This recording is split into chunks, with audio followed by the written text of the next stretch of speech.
अमर्यादित भाषा का प्रयोग करते हैं, क्या कहोगे सर?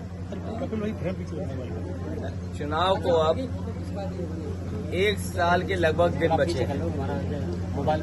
उत्तर प्रदेश का चुनाव 1 साल के अंदर या 1 साल का आसपास समय बचा है सरकार के पास। और अब तक अभी हम लोगों ने जो बजट देखे हैं उत्तर प्रदेश सरकार के, 9 बजट देख चुके हैं। आखिरी बजट आना है जो अब आ जाएगा आने वाले समय में। दिल्ली की सरकार तीसरी बार चल रही है। हाल ही में हमें और आपको देखने को मिला कि एक ऐसा कानून जीएसटी जब लागू किया गया था तो ये बात कही गई थी कि व्यापार बढ़ेगा। इस कानून के लागू होने से सरल व्यवस्था लागू होगी जिससे कि व्यापारी और कारोबारी अपना टैक्स दे पाएगा।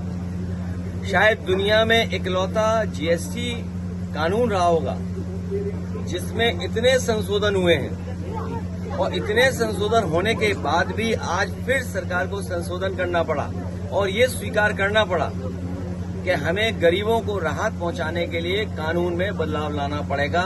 उसका जो स्लैब है वो बदलना पड़ेगा कृषि क्षेत्र में या जरूरत के सामान को लेकर के। तो सवाल ये है कि जीएसटी लागू होने से लेकर के अब तक आखिरकार सरकार ने किसको मुनाफा कमाने दिया? ये कौन लोग थे जो मुनाफा बेवजह कमा रहे थे? और याद रखना, कानून के और स्लैब के कम हो जाने से ये जो मुनाफा कमाने की जो आदत पड़ गई है वो मुनाफा कम नहीं होगा, महंगाई कम नहीं होगी। और दूसरी तरफ जो हमारा कारोबार बंद हो रहा है, अमेरिका ने जरूर टैरिफ लगाया है, हमारे कुछ काम पर कारोबार पर टैरिफ लगा दिया, लेकिन टैरिफ से ये लग रहा है कि भारतीय जनता पार्टी के नेताओं के मुंह पर भी टैरिफ लग गया है। आप उनसे सवाल नहीं पूछ सकते टैरिफ को लेकर के।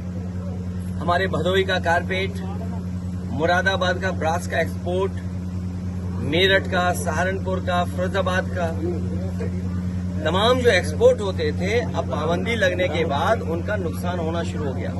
उनका नुकसान होगा, कारीगर जो जुड़े उनका नुकसान होगा, अंतोगत्वा हमारी अर्थव्यवस्था का नुकसान होने जा रहा है। अमेरिका अगर अपनी अर्थव्यवस्था को बचा रहा है या अपनी अर्थव्यवस्था को मजबूत कर रहा है तो हमें भी ये सोचना चाहिए कि हम अपनी अर्थव्यवस्था को कैसे बेहतर करें। उसके लिए हमें फैसला लेना चाहिए। मेक इन इंडिया बर्बाद हो गया। स्वदेशी का नारा केवल मुंह से है, मन से नहीं है। ये बीजेपी के लोग स्वदेशी मुंह से हैं और मन से विदेशी हैं। अच्छा सर, किसान